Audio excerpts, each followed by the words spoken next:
Hi, my name's Danielle Facey. I'm also known as the Breastfeeding Mentor, and I'm a breastfeeding counsellor with a master's degree in psychology, and I'm the author of the Breastfeeding Survival Guide.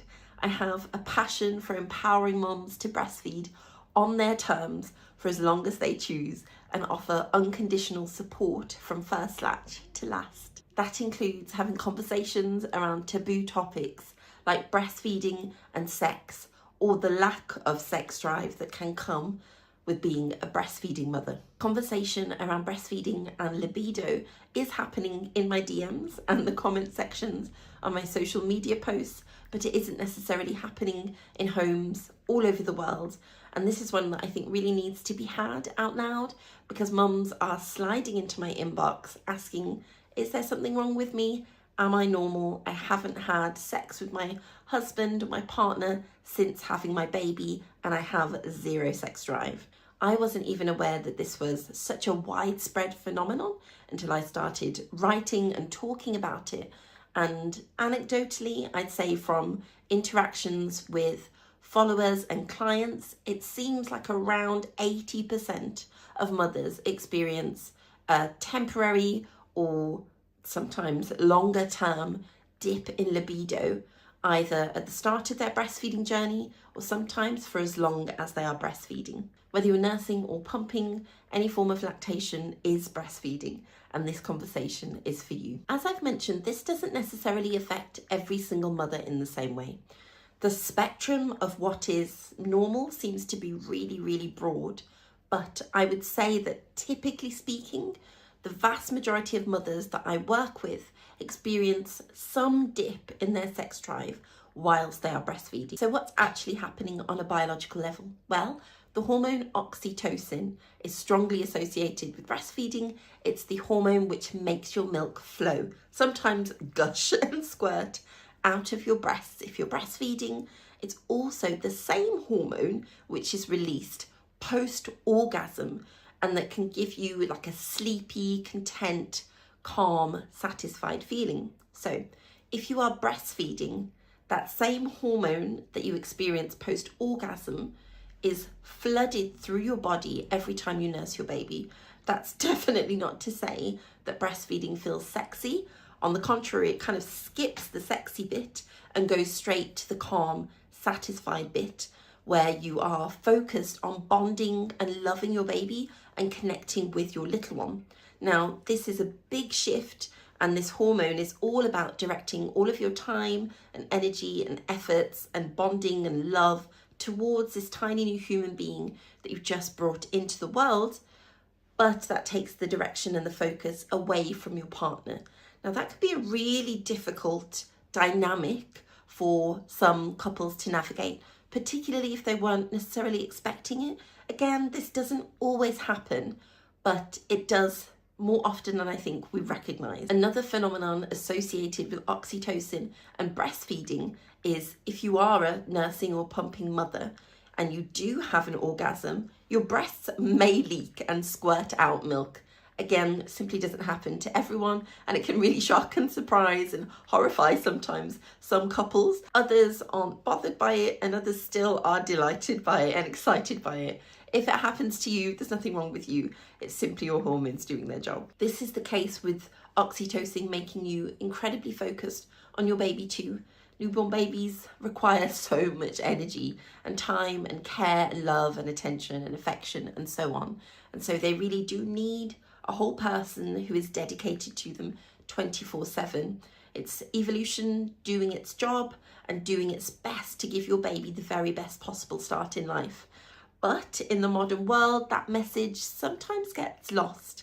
And I think mothers can often feel a lot of shame and embarrassment if they don't get their sex drive back relatively quickly after giving birth. Birth can be traumatic, and sleep with a newborn can be scarce. And so oxytocin really facilitates all of that loving bonding just to help you and your baby get the best possible start in the postpartum period. Another key hormone in lactation is prolactin. This is the hormone that's responsible for producing your milk. So telling your brain, the baby's here, it's time to start making milk. That message gets sent to your breasts, but it also gets sent to the rest of your body and tell your uterus lining not to thicken enough to support a new pregnancy. This is why some women, again, not all, will not experience a period for as long as they are breastfeeding on demand or overnight, or sometimes for as long as they're breastfeeding at all. And again, it's not the case for everyone, but for many mothers, prolactin also suppresses their libido. So whilst your oxytocin levels and prolactin levels are sky high, higher than they've ever been for as long as you are breastfeeding, your estrogen and testosterone levels, both hormones which play a really key role in your sex drive, are at an all-time low. Estrogen is particularly important because if you have very low estrogen levels, you may experience a dry, sore vagina, sometimes to the point of bleeding, which is, I mean, there's nothing sexy about that. If you are experiencing vaginal dryness and soreness and pain, you don't have to just suffer in silence. Please see your GP about an estrogen-based cream and natural lubrication to help you feel comfortable, even if it does nothing to your sex drive, just for your comfort and wellness. What's really interesting, I think, about the way that breastfeeding hormones work in this kind of complex cocktail with all these other hormones in our bodies is that every single mother is so completely different. And whereas some mothers will experience no sex drive whatsoever for as long as they're breastfeeding at all, many others will actually not notice any different in their sex drive, and for others still, it actually increases their libido for as long as they're breastfeeding or beyond. So if anything that I'm describing doesn't sound like you, doesn't mean there's anything wrong. It simply means that you are unique and your unique body is reacting to the very specific cocktail of hormones that's flowing through your body whilst you're breastfeeding.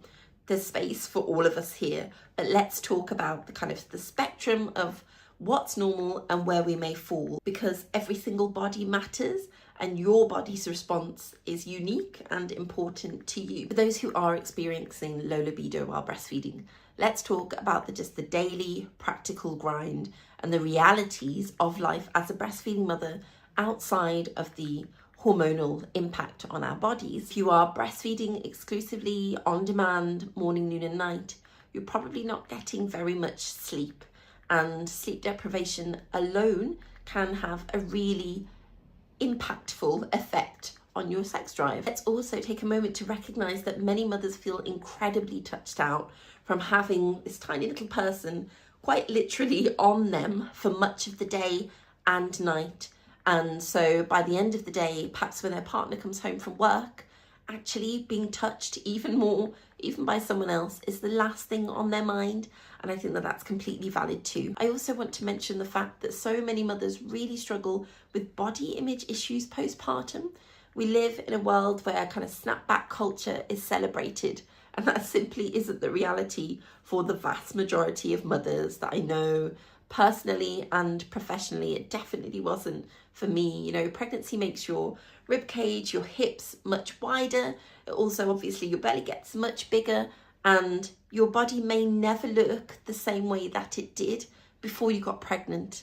And for some women, it takes a long time to just kind of get their head around the new skin that they're in, let alone feeling confident and sexy in it too. Add in the literal logistics of finding time and space and privacy to have sex and be intimate with your partner postpartum, particularly if you're bed sharing or co-sleeping or sleeping in the same room as your baby or toddler. It can be difficult to find time and space to be intimate.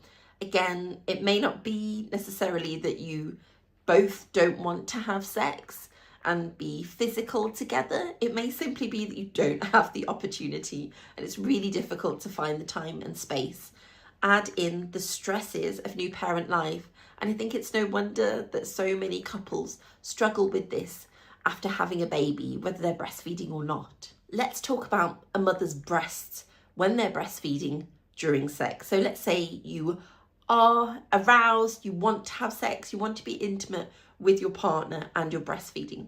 For some, their breasts, for as long as they're breastfeeding, are a complete no-go zone, and they don't want anything to do with their breasts and feeling sexy. And it's kind of like the link between Their sexuality in their breasts has been severed, temporarily at least. For others, there's no change whatsoever, and it's still one of their erogenous zones. So to anyone who's watching this and really struggling with really low sex drive, or maybe none whatsoever while they're breastfeeding, think of it as your body's way of protecting you from back-to-back pregnancies and helping you to focus on the baby in your arms. I want you to know that this is simply one season of life and motherhood.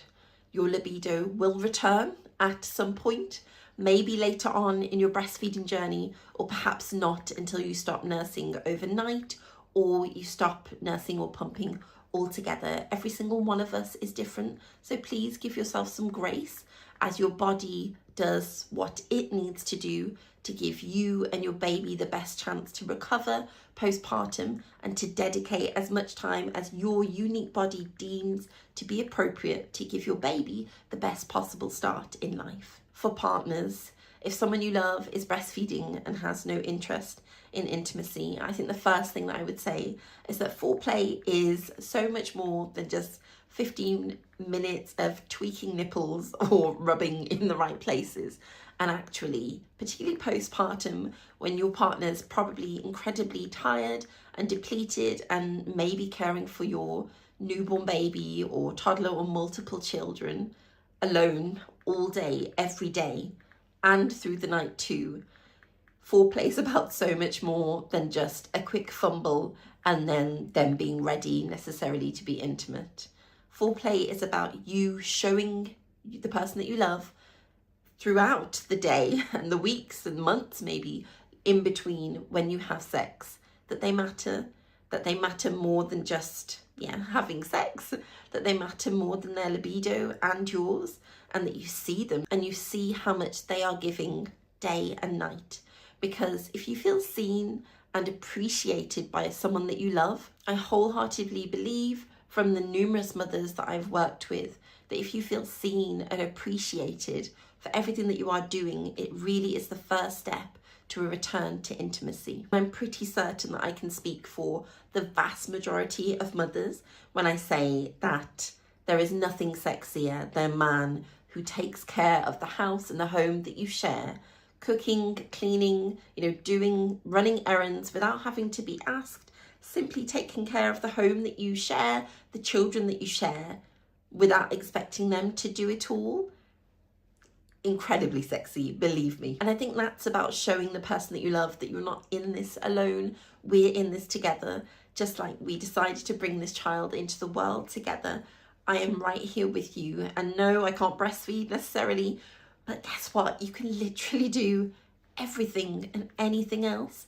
And when you do, the connection then that forms, in your relationship, in your household is so powerful. And I wholeheartedly believe that that is such a powerful way to get back, on track or back where you want to be as a couple in terms of your sex life. Physical intimacy follows on naturally through emotional connection. And so it's about maintaining that emotional thread of love and support through what can be a really challenging postpartum period. Thank you so much for being here. I'd love to hear your thoughts and experiences. If you have any questions, ask them in the comments and don't forget to subscribe.